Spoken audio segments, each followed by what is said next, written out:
And welcome back to another crossover edition of Locked On Chiefs. And we also have Locked On Jaguars for this one. Really excited about the divisional round. A lot of fun going to be talking about this game and talking about how this is going to play out in Kansas City on Saturday. Today's episode is brought to you by PrizePicks. Crossover Thursday is presented by our friends at PrizePicks. PrizePicks is so much fun and easy to play. No competing with other players, just you versus the projections available. Pick 2 to 5 players. If they score more or less than the PrizePicks projection, you can win up to 10 times your money on your entry. It can literally take less than 60 seconds to enter. It's that easy. We love PrizePicks, and we know you will too. First-time users can receive a 100% instant deposit match up to $100 with promo code Locked On. That's PrizePicks.com, promo code Locked On. I am Chris Clark from Locked On Chiefs. He is Tony Wiggins from Locked On Jaguars. Thank you for making us your first listen today. Go check out the Locked On NFL show. A lot going on over there with the rest of the playoff games as your second listen. And we're part of the Locked On Podcast Network. Tony, how you doing today? If I was any happier, man, I'd be jumping rope right now instead of doing this podcast. I'm telling you, this hit a little different when you do it for the playoffs because we're one of the last 8, you know, I call it the Grateful 8, right? Everybody else you got 24 other people sitting at home not doing crossovers. We are. So that means we got some good stuff to talk about. Come this weekend, it's only going to be 4. And I'm thinking the Jags going to be one of them left standing. I'm going to have to call you and see what you up to because you probably won't be doing no crossover podcast next week. See, look at me starting this off already with all of that foolishness. Yeah, we'll be talking about that here in a little bit when we get into our predictions. Sorry, I have a little bit of a cough still. I apologize. I understand why you're very bullish on this team. The Jaguars came back from being 27 down against the Chargers. I'm sure pretty much everybody wrote them off to lose that game and not to move on. And here we are, and they won. Trevor Lawrence came back through 4 TDs in the second half. What is the biggest storyline for you going into this week? For me, it's the teacher versus mentor deal, and I with Andy Reid and Doug Peterson, and I say that is because there's a perceived advantage that the teacher knows the student a lot better because he taught him everything. I think if you think about it, it might be the reverse. It might it's not necessarily an advantage from the elder of the two. It could be that somebody sat and watched another guy and watched everything that he does and learned his tendencies. I don't know how much it's going to help, but I do think in critical moments they'll know what each other's thinking, and the one that makes the right guess is going to be the person with the biggest advantage. Of course, you got the quarterbacks, you have all of that stuff. But to me, that's the first thing that I think about is Doug Peterson going against not only just Andy Reid, but coaching at Arrowhead where he coached for a long time too. Yeah, and I think that's a fantastic storyline. It's actually one of the things that I think is going to be a huge key in this game is how well these two do know each other. And in some ways, I won't say in most ways, but in some ways I will say I think Doug Peterson has an advantage because I think he's more aggressive than Reid, and I think that actually is going to play into how this game could play out. So that's going to be definitely something to watch. When I look at Kansas City and I start looking at storylines, quite honestly, I think the storyline has to be health and the fact that they had the chance to have a bye week.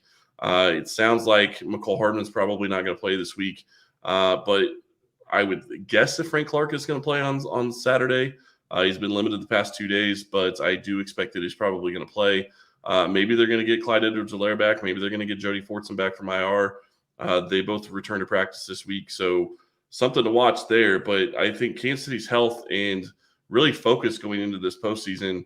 The one thing I will say that plays to their advantage in this game is they've been there before multiple times. Most of the team has been there before multiple times, but they have all these rookies that have never played playoff football. So that's going to be something to watch as well.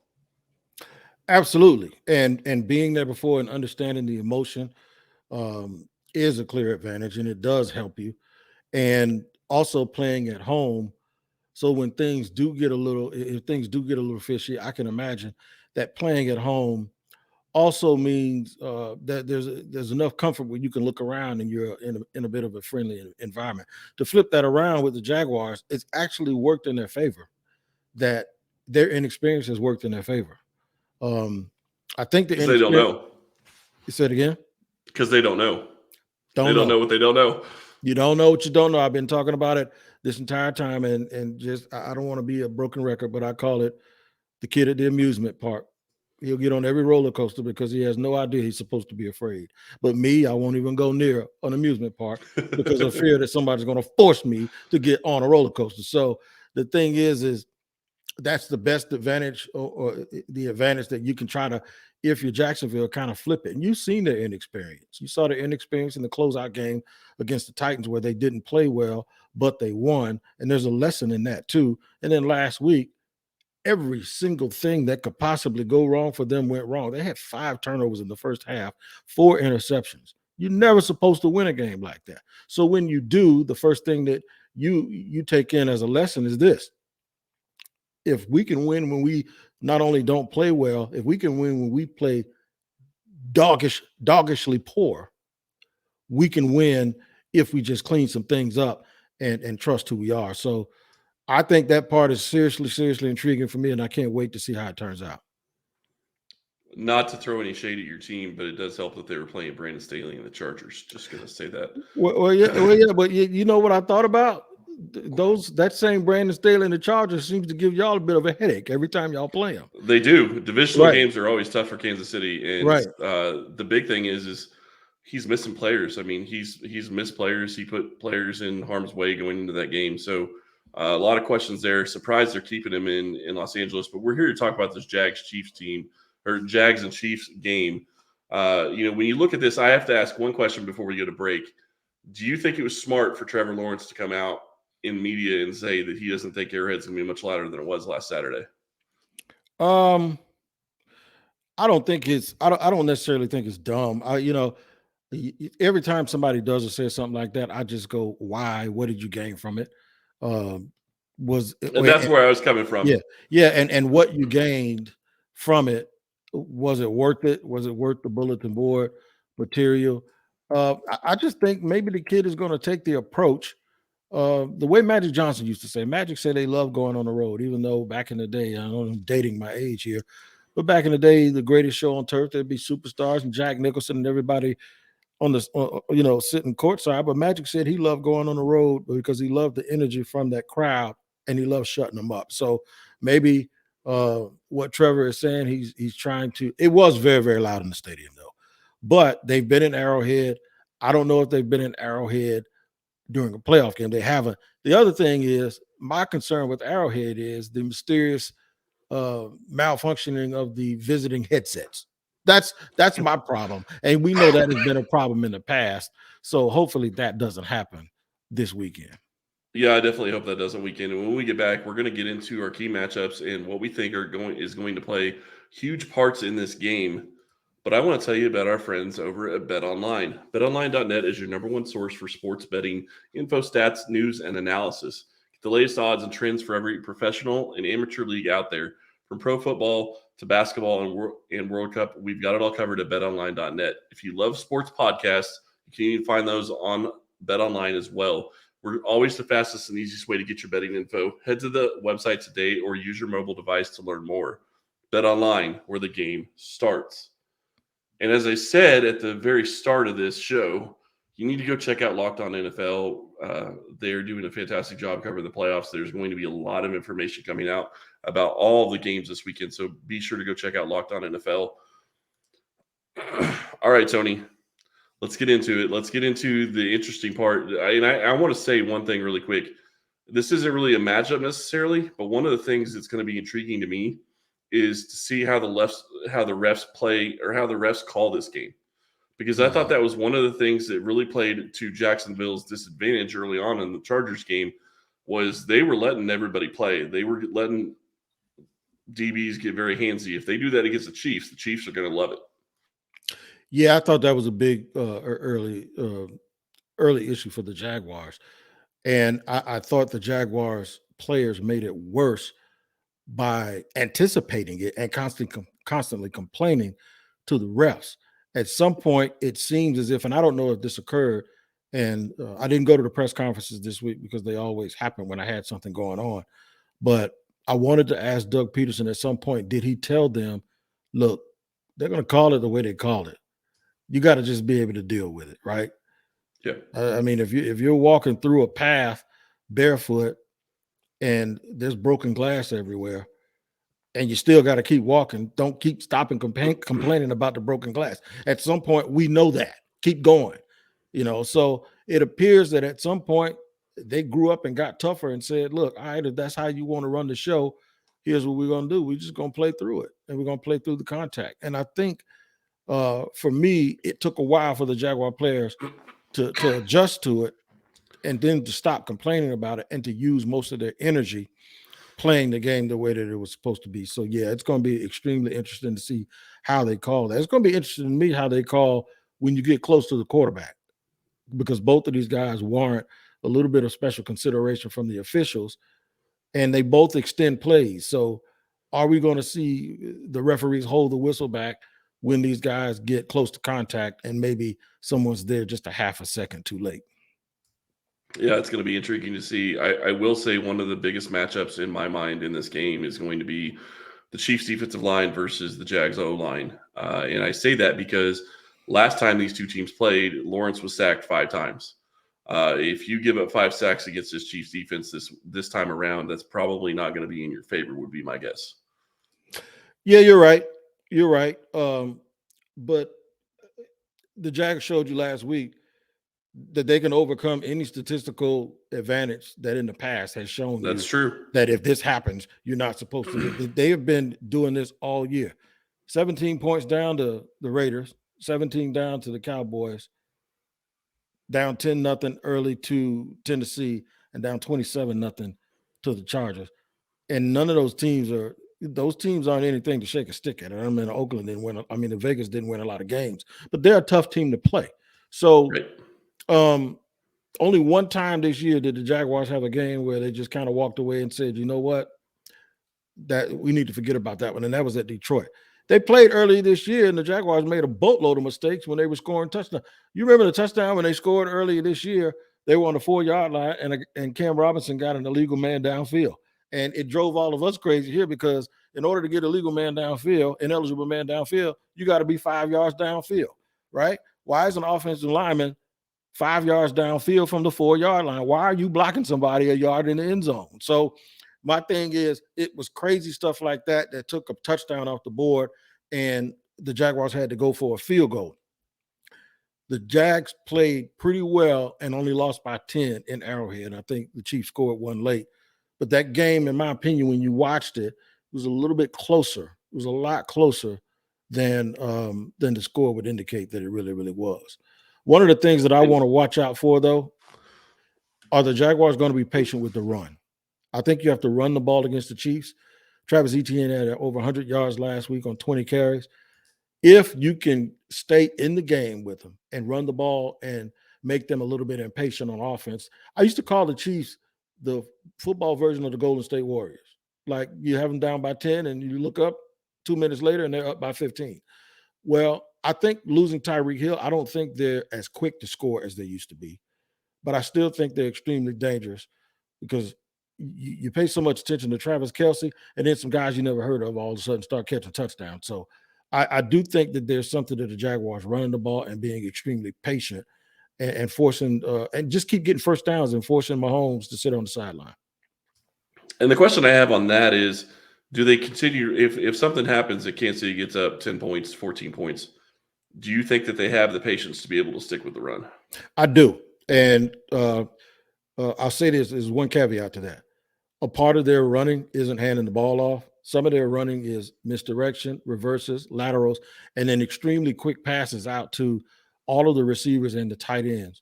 Where Well, that sounds very familiar to the Chiefs offense at times. it does. It does. They're not as a screen heavy a team as I thought they would be. When I saw Travis Etienne's skill set, I immediately thought of Brian Westbrook. They don't quite run as many screens, and I just think some of the RPO stuff that that people are running these days has kind of taken away from the RPO as well as the quarterback option is kind of taking away some of the screens that teams use. And then a lot of teams don't screen downhill anymore. If teams aren't blitzing and selling out for the pass, the screens aren't going to work anyway. It's true. The other big thing that I have to wonder about in this game is, I went back and I looked at the stats, and Mahomes threw 4 touchdowns, threw for 300, over 300 yards, I think 335 or somewhere around there against the Jaguars the last time. So it's going to be a big question. Can the Jaguars slow down the Chiefs offense? The Chiefs offense got going early on in the game and scored a lot of points early, and the Jags scored right before half, which sounds awfully familiar to the Chargers game that just happened. So, can the Chiefs continue to have their foot on the gas, and can Mahomes move the ball down the field in the passing game? I think that's going to be a key here. Yeah, the Jaguars have to take advantage of opportunities. If you remember that game, started the game with an onside kick, recovered it, didn't get any points, then got two consecutive turnovers, didn't turn that into anything, and just didn't take advantage of their good fortune. So I just believe what Doug Peterson said about the Chargers. The Jaguars are a different team, and the Chargers were not the same team from early in the year. And I don't think either one of these teams going into this game is remotely similar. They're not remotely similar to the team that played earlier this season. I just think too much has happened. And the difference in this game is the obvious. And the obvious is there is no tomorrow. So you're going to get everybody's best effort. And I think we're going to have a really, really good one. And I know you're just itching to find out what I'm going to predict for this one. I am itching what you're going to predict. I am itching to find out what you're going to predict, but I have a pretty good idea which direction you'll be going because I remember the last time we talked. But this is going to be a fun game. There's a lot of stuff that's going to be going on. But I'm going to let Tony talk to you about one of our favorite sponsors. That's right. Today's show is brought to you and sponsored by Built Bar. If you're looking for a delicious treat but don't want all the fat and calories, then you got to try a Built Bar. We just got through the holidays, and I know my goal is to eat just a little healthier than I did last year. And if you're like me, you want to eat healthier, eat better, but you don't want to compromise and sacrifice taste. It's almost like an oxymoron when you say something is healthy and it tastes good. The first thing I've ever had that way is Built Bar.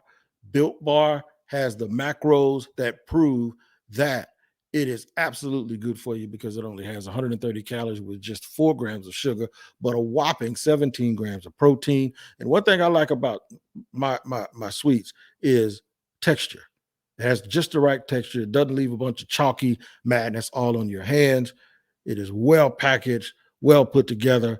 And I'm telling you, you can eat them anywhere. You don't need to wait around to get a box. For years, we've been talking about ordering your Built Bars at Built.com. Now you can get them at your local Walmart and Sam's Club. If you're in a Walmart, go up to the pharmacy section and you can pick up a 4-bar box of cookies and cream, double chocolate, or coconut puffs. And if you're close to a Sam's Club, run in and grab a 13-bar box or 2 13-bar boxes of our hit flavors, brownie batter and churro.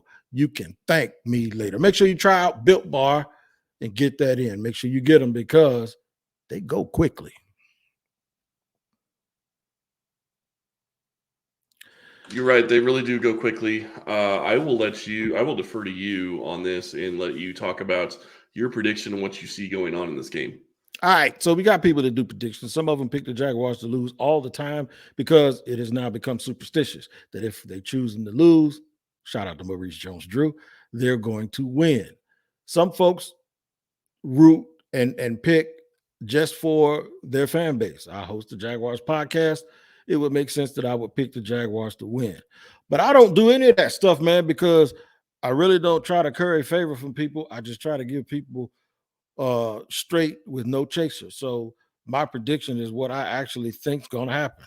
And I think the Jaguars are going to get on a plane when they leave Kansas City with their belly full of barbecue and a victory in Arrowhead. I just believe that there's something about this team that I can't shake. Conventional wisdom says that I need to be drug tested for saying this, but we saw it last year with Cincinnati, and we've seen teams like this. Every Jaguar team that has had the DNA and the characteristics that this one has, going back to 1997, 1999, and then in 2017, went on the road and won multiple games that they weren't supposed to. And I think they're going to do it again this time. There you go, Tony. That did not surprise me at all. I knew you were going to go that direction. What I will say is I disagree with you. I think Kansas City is going to win this game. And it's not really because I am the Locked On Chiefs podcast host. It's more of just I feel like they're in a better position to win this game. They've been there before. They've hosted 4 straight AFC Championship games. They played in 5 straight. They are in a position where most of their roster knows what this is going to be about. They're going to be ready for this game. Excuse me. And I believe they're going to be healthy for this game. So, I really like what the Jaguars did. I love that they were able to beat the Chargers last week. I actually picked the Chargers to win. So, just a full disclosure on that one. But I will say I think Kansas City finds a way to win this game. And it could be closer than last time. I think you're right. I think Kansas City might have scored late and got up a little bit more, but I do believe that they pretty much had the game in hand most of the day. I will also agree with you. The Jaguars didn't capitalize on mistakes that Kansas City had. That's going to be one of the biggest keys for Kansas City in this game and going forward in the playoffs is they cannot continue to shoot themselves in the foot. If they turn the ball over, that's going to be a problem. If they allow pressure on Mahomes early in the snap, that's going to be a problem. The biggest problem that they can have is if you start getting penalty after penalty after penalty after penalty, offense or defense, it's really going to hurt this team. Big question is, could snow be available or could snow be on the ground in this game on Saturday? That could play a part into it as well. Lot to look into, and I think this is going to be a fun one.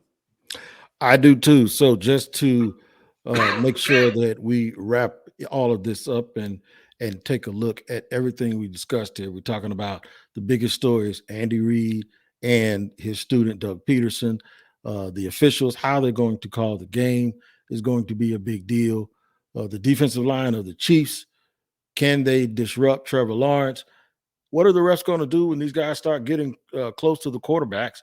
And can Travis Etienne, Doug Peterson, can they be patient and stick with the run and make sure that they keep Chris Jones and Karlaftis and all of those guys honest on the defensive line and basically try to shorten the game so that Patrick Mahomes doesn't get a ton of opportunities. It's been fun, man, as always, here on Thursday, on the Thursday crossover, sponsored by PrizePicks.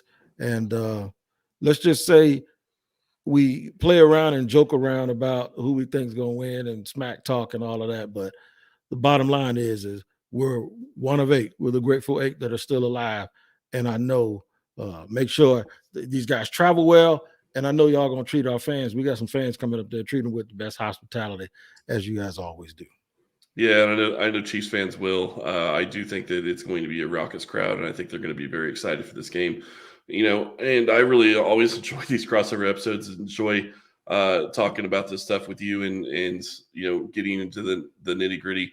And one point you made at the very end that I want to make sure everybody heard, because I completely agree with it. If they are able to run the ball and they're able to keep the ball out of Mahomes' hands, that is definitely going to help them, obviously. But it's also going to give them a chance to shorten the game. And if Kansas City doesn't get to 30 points, that could be a problem. With their defense has been playing well lately, but they have had issues throughout the season. So a lot of stuff to watch there. No doubt. Been fun, Chris, as always. I would say good luck, but I wouldn't mean it. I wouldn't mean it either, buddy. Yeah, let's just I hope. appreciate that. Let's just hope everybody stays healthy. For Chris Clark, Locked On Chiefs, Tony Wiggins, Locked On Jaguars. Take care of each other and enjoy the game this weekend, and we'll see what happens.